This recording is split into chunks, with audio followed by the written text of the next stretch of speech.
Other interesting cultural news, you have a Denver City Council member wanting to spend their tax dollars on lawyers for illegal migrants, which is an interesting way to choose taxpayer dollars. I can't help but think 99.9% of all taxpayer dollars go to every other country and citizen on the planet except us. And culturally speaking, maybe that's what they like to do in Colorado. I mean, you get what you vote for, right? Now, this comes to us thanks to, there was a TikTok in which she says, quote, Denver City Council member discussing using U.S. tax dollars to raise the budget for legal defenses to fund and protect criminal illegal aliens. She also gets an F, not Lib's TikTok, this gal, the council member, she also gets an F minus from the IT team. I say that because she has about 1, 2, 3, 4, 5, 6, 7, 8, 9, 10 stickers on her most likely corporate issued laptop, which, yeah, one of the biggest disdains for the IT staff is, for the love of God, don't put that crap on there. Because then they have to spend all day, well, a disproportionate amount of time scraping off the stickers, getting the goo off. So if you feel inclined to do that crap, buy a cheap laptop case or like a protective cover or clamshell, and then bedazzle it with all the stickers. But yeah, let's just say I feel bad because I know someone in IT is going to spend a lot of time scraping it off. Now, actually, I do. There's a correction here. 1, 2, 3, 4, 5, 6, 7, 8. So there's 9 stickers and 1 asset tag sticker. So one is actually a one from the staff where you actually would scan it for inventory purposes. So I jumped the gun in that regard, though I'd say her outfit is rudimentary at best. So she still gets an F minus overall, which, yeah, there's some glasses that don't look good on anyone. Those are them. I don't know why I have a extra vision for glasses and observation today. Perhaps, ironically, I'm the only member of the family who doesn't have glasses yet. Knock on wood. But without further ado, perhaps she'll justify this with some eloquence and brilliance. Maybe she's talking about an ROI on how these, migrants already have jobs. They're paying a lot of taxes into the system. Maybe she has some exceptional use cases. Probably not, but let's tune on in. So I want to be clear, the description of this item talks about the need for representation of the city in a congressional inquiry before the U.S. Committee on Government and Reform. And what we know is that the mayor is being asked to go and testify in D.C. in defense of the policies of this city, which were adopted by both the executive and legislative branches of Denver. When the city adopted a comprehensive set of immigration policies in 2016 and 2017, which was under the leadership of now Councilmember Torres and others, we also created a Denver Immigrant Legal Services Fund. And we as a city did that because of the just life-altering impact of immigration proceedings on people who live here and who have often come here as asylum seekers from really horrifying conditions under the general protections of international and U.S. law that say that countries have to take people in those circumstances. Bullshit. You know what's a big misconception? Everyone says, oh, you just got to claim asylum. Technically speaking, you're supposed to go to the first country next to yours when you're claiming asylum.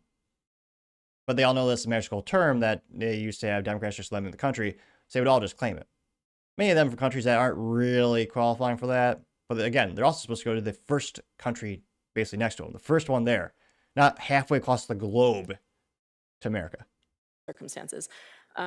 So as of now, immigrants are 10 times more likely to succeed in their case in immigration court when they have representation. But 80% of those who are in detention, in proceedings, who are detained in the GEO Group facility in Aurora are unrepresented. There are also 77,000 pending cases in the federal immigration court here in downtown Denver, most of whom, to my understanding, are people who are not in detention, and most of those people also don't have attorneys. We are tied for last place in the nation as a state in the percentage of people who have legal representation in immigration court at 14%. Oh, no. So I'm really proud that we fund the Denver Immigrant Legal Services Fund at about $750,000 per year. Jesus. We have another round of that funding that will go out to a multitude of local legal nonprofits in September. It's supplemented by private fundraising. But I also want to be clear that we haven't come anywhere close to meeting the need and that we can expect the need for legal representation to increase if the federal government insists on detaining people who are here to claim asylum. I am looking at whether we need to increase that budgeted number in 2025 beyond what was budgeted, given the nature of this emergency, given the likelihood of increases in detentions and efforts to deport people who are asylum seekers, really for reasons that are at their heart similar to why we're approving this legal bill for this DC law firm today, which is that we're going to continue to defend our entirely legal local policies, not to do the dirty work of deportation for the federal government, and not to ignore Dirty work? the You mean following the law? overarching international human rights law that says that when people are fleeing really abysmal circumstances, they have a right to claim asylum. Bullshit. They're not supposed to go halfway across the globe. Again, such a BS rudimentary argument. And I thought this would go more viral. It got about 400,000 views and 11,000 likes. Now, that being said, I'm sure a lot of people in Colorado probably agree with her. They probably want their tax dollars to go there. Part of the culture. I mean, Colorado, kind of like California, if it wasn't for the politics and the people, most people, it'd be a beautiful place to live. I mean, they got mountains, snowboarding, skiing. Funny third thing, I don't, South Park. I think that's all we know about Colorado. They used to have Magpul, one of the best companies in the world, used to be headquartered there until, again, the liberal policies forced Magpul to relocate their headquarters to the great state of, you guessed it, Texas. Now, this also got 11,000 views, and one of the first comments comes from Paul Zazupa saying, quote, "What a waste of tax dollars. It should never be spent defending illegals, only deporting them," getting 40 likes. Libercat Media TM says, quote, "These people need to be arrested and prosecuted for treason if they go towards using our tax dollars for, quote, legal defense funds for criminal illegals," getting 50 likes. Libercat Media TM also says, "Why do Democrats love criminals so much?" getting 53 likes. Good question. Let's see, scrolling down more and more. Let's see, Rick, student of the world, says, quote, "Aiding and debating illegals is a federal criminal offense." This is U.S. Code 1324A1A. I'm not reading that right. It says, quote, "Any person who endorses or induces an illegal alien to come to enter or reside in the United States, knowingly or in reckless disregard of the fact that such coming to entity or residence is or will be a violation of law, shall be punished and provided, quote, imprisonment no more than 5 years, and a bunch of other consequences." But we'll see. Historically speaking, in the past decade or so, law really has only been applied one way or one side of the political aisle. I mean, Trump's doing a lot of great things. We'll see if the law is actually equally applied. I mean, yeah, she should be in jail, but I doubt it. Same with AOC for what she's doing, and a couple other mayors that are actually giving classes. Ilhan Omar, she actually is giving a class and telling them how to actively avoid getting deported when they're here illegally. David Sullivan, pronouns prosecute Fauci, says, quote, "I'll be glad when Tom Holland starts locking people up for aid and abetting," getting 452 likes. Isaac simply says, "Following the footsteps of California, both California and Colorado need federal funding shut down until they stop harboring illegals," getting 565 likes. 585 likes. Strike that. Good idea. Let's see here. Colette Murphy says maybe someone should show Karen this video about Laken Riley's bereaved mother, which, yeah, another American who's killed by an illegal. That got 262 likes. Rita says, quote, "I don't believe they are entitled to a legal defense if deported, but why would you use U.S. tax dollars to defend a criminal illegal? Are Colorado tax-paying voters nuts?" Mostly, yeah, getting 118 likes.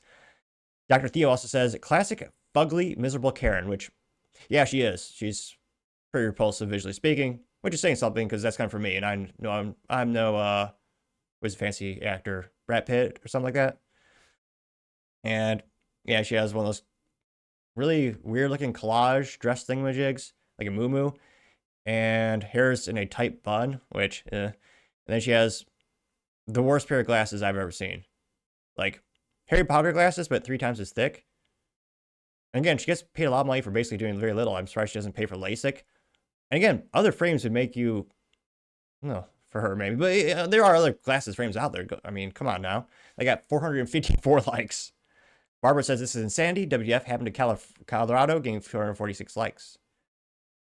Not a lot of people, not a lot of contrarian comments here. Sean McCall says, quote, what do you think about creating a constitutional amendment that makes it clear that all amendments are in articles of the Constitution apply only to United States citizens, getting 177 likes?